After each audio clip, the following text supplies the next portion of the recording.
सो तुसीं देखदे पे अपना देश पंजाब टीवी ते मैं तुहाडा मेज़बान मोहम्मद नदीम खरल। सब तो पहले अपने चैनल को करो सबसक्राइब ते बेल आइकन दा बटन दबाओ कि मेरी हर आने वाली नवी वीडियो तुहाडे तक पहुंच सके। दोस्तों अज तुहाडे वास्ते तुहाडा वीर नदीम खरल जी वीडियो लैके आया है। मेरे बड़े प्यारे दोस्त मेरे सबसक्राइबर इकराम भाई जर्मन तो उन्होंने एक 2-3 दिन पहले एक गां पसंद की थी, जर्सी फ्रीजन क्रॉस गाए सी, उन्होंने पसंद की थी, उन्होंने सौदा मेरे नाल हो गया सी। ते मेरे वीर उन्होंने छोटे भाई अब्दुल्ला ते एक नाल जनाब की नाम जीशान भाई, ये जनाब पिंडी पट्टियां तो आए ने।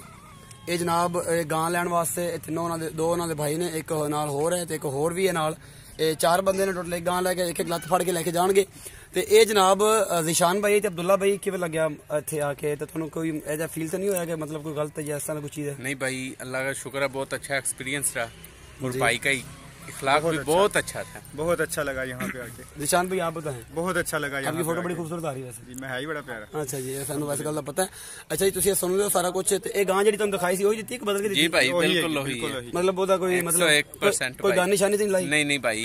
अच्छा जी तुसीं सुनदे पे सारा कुछ जनाब। इस तरह में वीडियो लाइक शेयर तो कमेंट करा करो। अपना बहुत सारा ख्याल रखिए। मिलते अगली वीडियो च। अल्लाह ने के बाद।